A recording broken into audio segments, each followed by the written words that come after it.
And when it comes now to the elimination, we are talking about teaching them that they have a voice and they have a way to integrate through the societal norms. They have a way and an opportunity to speak so that they are respected in society. Welcome to Community Talk, a platform where we delve into critical issues affecting our society. Brought to you by the Community Voices Zimbabwe. As we mark the 16 days of activism against gender-based violence, we are joined by a distinguished guest, Tanaka Mabhanga, the Junior Vice President of the Junior Parliament of Zimbabwe. Together, we aim to shed light on the pressing topic of gender-based violence. Join us in this vital conversation as we strive for awareness, education, and action against this pervasive issue. Let's hear Honorable Mabhanga's view on the role of education in challenging societal norms and stereotypes that perpetuate gender-based violence. How can we integrate these lessons into both formal and informal education systems?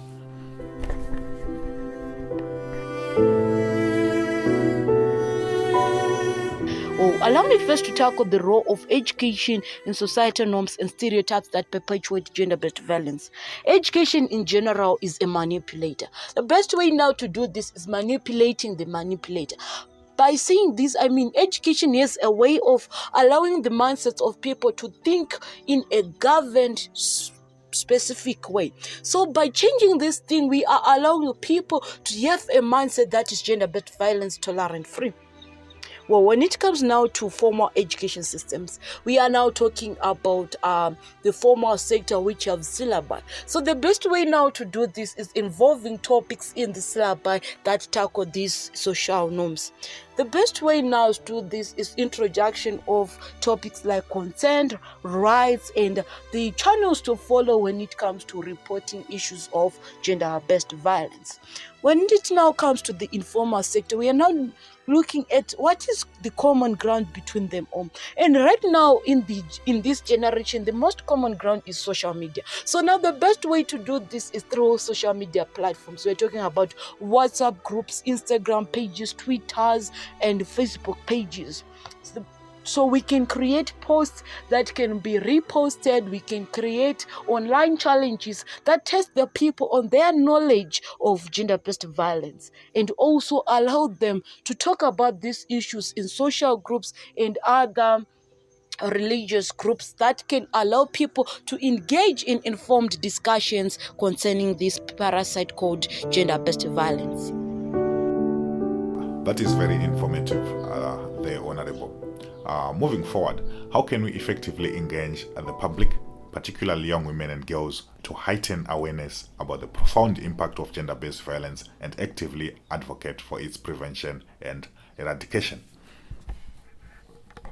Well, the best way now to do this is through support groups. Allow each institution to have a club where we can have support groups to victims of gender-based violence. And basically, I have noted that people function better when it comes to groups. So introducing of social groups, introduction of clubs can actually allow women and girls to participate in this movement and allow them to raise a voice when it comes to issues that concern the society at large. And by doing this, we are allowing their involvement in work.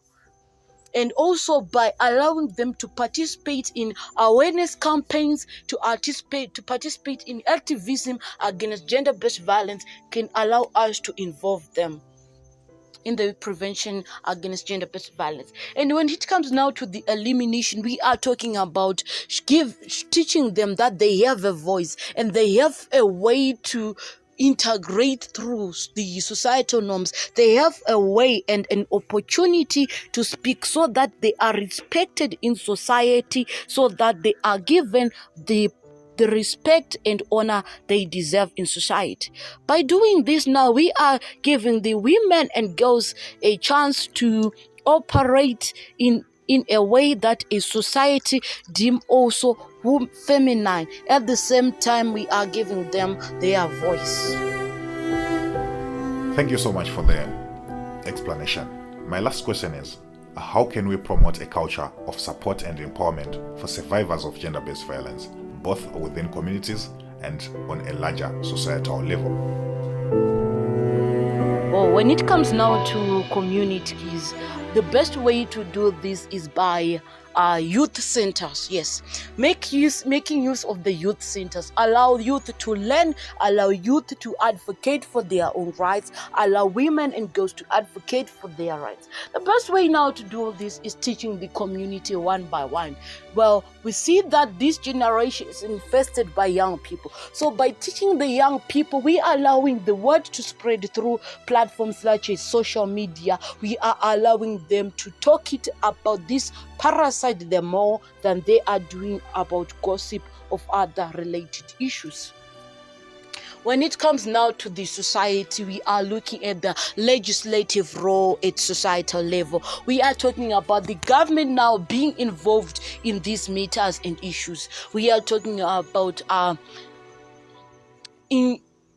increasing the sentence given to perpetrators of gender-based violence, and also giving support systems for people who face gender-based violence. We are talking about mental support, we are talking about friendly units, we are talking about public relations department being more compassionate and empathizing with the victims of gender-based violence.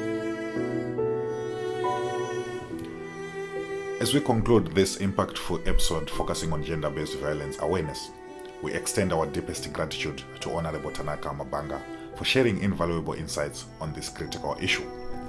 The journey towards ending gender-based violence demands a collective action. Let's continue to listen, learn, and uplift survivors, fostering a culture of support and empowerment. Together, through education, advocacy, and unwavering commitment, we can create a world free from the scourge of gender-based violence. Thank you for joining us, and let's strive for a future where every voice is heard and every individual is respected.